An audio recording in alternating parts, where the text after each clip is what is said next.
Break के बाद स्वागत है आपका सी न्यूज भारत में।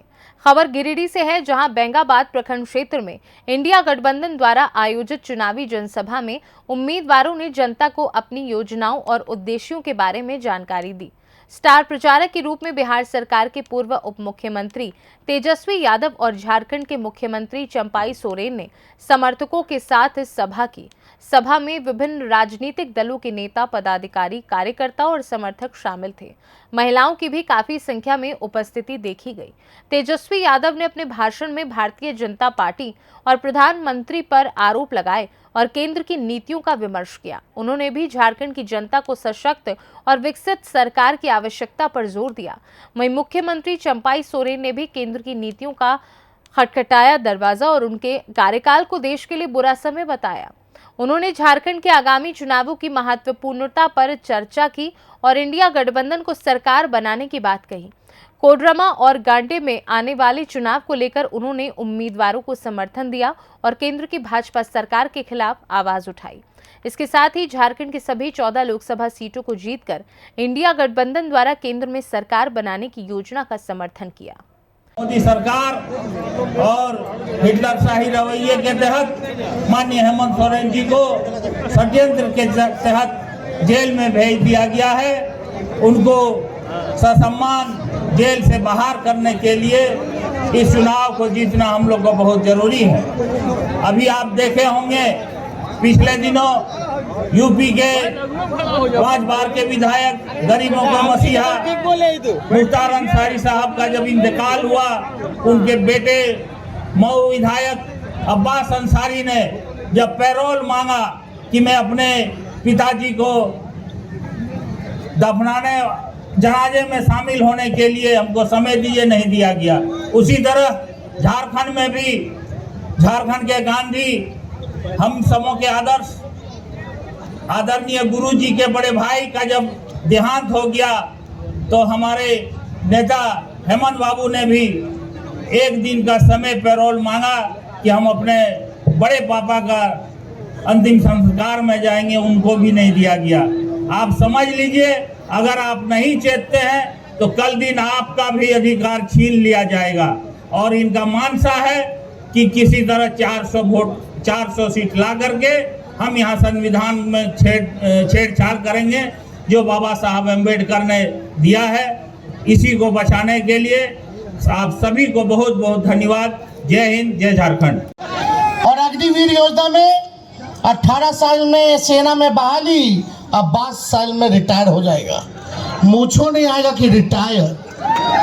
तो बताओ, मोदी जी खुद 75 साल के हो गए। हम तो पूरा उम्मीद लगाए बैठे थे कि जो इन्होंने एक नीति बनाई है, प्रधानमंत्री मोदी जी ने नीति बनाई थी कि जो 75 साल का हो जाएगा उसको मार्गदर्शन मंडली में भेज देंगे। अब तो उनका जाने का समय हो गया है। अब तो अपनी ही बनाई नीति पे कम से कम कायम तो उतरे प्रधानमंत्री। हमारे नौजवानों को 22 साल में रिटायर कर रहे हो, सबका 25 करोड़ नौजवानों को आपने ओवर एज करा दिया और 5 साल किस मुंह से आप मांग रहे? पढ़ाई, दवाई, कमाई, सिंचाई, सुनवाई और कार्रवाई वाली हमको सरकार चाहिए थी। 10 साल मौका आप लोगों ने दिया, 10 साल वो प्रधानमंत्री रहे। क्या यहाँ एक भी कारखाना खोला? पलायन रुका? गरीबी मिटी? महंगाई घटी? आय दुगुना हुआ हमारे किसानों का? कुछ नहीं हुआ।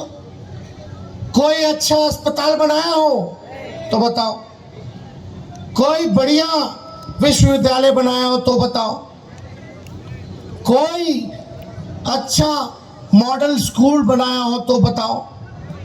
कोई काम नहीं। लेकिन बहन कल्पना जी अपने सरकार के कामों को गिनाया कि इन्होंने क्या क्या काम किया। हम लोग मुद्दे की बात करते हैं, हम लोग काम पे वोट मांगने आए, हम लोग आपके भविष्य को बेहतर बनाना चाहते हैं। और ये भाजपा का लोग आपके हाथ में तलवार बांट के नफरत की राजनीति करना चाहता है, आपके भविष्य को बिगाड़ना चाहता है। हम लोग कलम बांटने वाले लोग हैं। प्रधानमंत्री आए झारखंड, 10 साल में झारखंड और बिहार के साथ प्रधानमंत्री ने सौतेला व्यवहार किया। चंपाई जी मुख्यमंत्री हैं, लगातार मंत्री रहे, हम लोग भी बिहार में उप मुख्यमंत्री रहे, एक भी पैसा हम लोगों को नहीं दिया गया जो हम लोगों का अधिकार बनता था। केंद्र ने कोई सहयोग नहीं किया। बिहार, झारखंड जो पिछड़े राज्य हैं, हम लोगों को स्पेशल अटेंशन देने की बात कही गई थी, स्पेशल पैकेज देने की बात कही गई थी, स्पेशल स्टेटस देने की बात कही गई थी, लेकिन हम लोगों को केंद्र से कोई पैसा नहीं मिला, ना चवन्नी भी तक नहीं मिला। जो केंद्र योजना है, चंपाई जी बताइए, पहले राज्य सरकार का शेयर होता था 10%, 90% केंद्र सरकार लगाती थी, अब 50-50% हो गया। बताओ, गरीब राज पे भार आ गया। हमको तो और मदद देना चाहिए था, हमारा शेयर घटता, लेकिन इन लोगों ने कुछ नहीं किया। मोदी जी आएंगे, क्या बोलते हैं, भाइयों बहनों, मोदी आएगा तो अच्छे दिन लाएगा, मोदी आएगा तो साल में 2-2 करोड़ नौकरियां बांटेगा, मोदी आएगा तो काला धन लाएगा और हर एक के खाते में 15-20 लाख डालेगा, मोदी आएगा तो पक्का मकान बना देगा, मोदी आएगा तो किसानों का आय दुगुना कर देगा। एक वादा बता दो मोदी जी जो आपने पूरा किया। 10 साल इतना झूठ बोला प्रधानमंत्री ने कि गोबर को भी हलवा बना दिया है, केवल झूठ। अब 24 में बोलने के लिए कुछ नहीं है। 10 साल इतना झूठ बोले तो 24 में आके क्या बोलते हैं, भाइयों बहनों, ये इंडी अलायंस वाले लोग हैं ना, ये आपका मंगल सूत्र छीन लेंगे। जिनके पास 2 भैंसें होंगी उसका 1 भैंस ले लेंगे। अरे प्रधानमंत्री जी, आप कितने हल्के प्रधानमंत्री हैं, कोई तो स्टैंडर्ड रखते भाई, क्या बात कर रहे हो। बताओ, मंगलसूत्र कब पहनाया जाता है? शादी के समय। जिन नौजवानों का मोदी जी नौकरी नहीं दी, उनका शादी हो रहा है क्या? तो पहनाने तो ही नहीं दे रहे मंगलसूत्र। तेजस्वी ने तो बिहार में 5 लाख लोगों को सरकारी नौकरी दिया, जिनका शादी नहीं हुआ उसका भी शादी करवा दिए हम, मंगलसूत्र पहनाने का अवसर दे दिए नौकरी मिलने पर। अरे मोदी जी, इतना झूठ मत बोलो। बिहार और झारखंड के लोग बेवकूफ समझते हैं क्या? हम लोग उड़ती चिड़िया को हल्दी लगा देते हैं। हम तो मंगलसूत्र पहनवाए कि नहीं पहनवाए?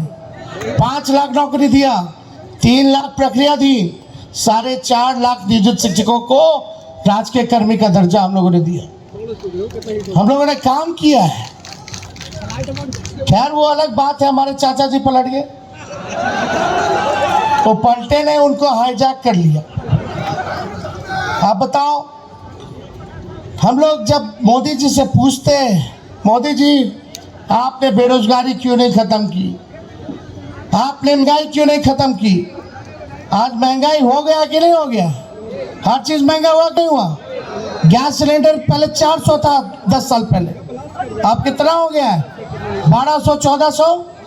पहले मोदी जी लोग गाना गाते थे, महंगाई डाइन लगती थी उनको, अब महबूबा लग रही है। अरे मोदी जी, काम की बात कीजिए। मोदी जी आएंगे, बात करेंगे हिंदू, मुस्लिम, मंदिर, मस्जिद, इस्लाम, सनातन। अरे धर्म अपने जगह पे है, हम लोगों की आस्था है, सब लोगों की आस्था होती है, लेकिन ये चुनाव का समय है। 10 साल क्या किया? प्रधानमंत्री जी कई बार झारखंड आए होंगे, एक बार भी बोला झारखंड के लिए 10 साल में क्या किया, या आने वाले 5 सालों में वो क्या करेंगे, कोडरमा को क्या देंगे, गिरिडीह को क्या देंगे, बेंगाबाद को क्या देंगे, क्या करेंगे? नहीं, खाली हिंदू मुसलमान। सबसे आसान राजनीति होती है नफरत की राजनीति करना, लोगों को लड़ा करके वोट लेना। करने के लिए हम लोग कर सकते, लेकिन हम लोग विचारधारा से समझौता नहीं करते। ये लोग देश के संविधान को, लोकतंत्र को खत्म करना चाहते। गिरिडीह से सी न्यूज संवाददाता अमित कुमार की रिपोर्ट। फिलहाल इस खास खबर में बस इतना ही। देश दुनिया की बाकी खबरों को जानने के लिए आप देखते रहिए सी न्यूज भारत।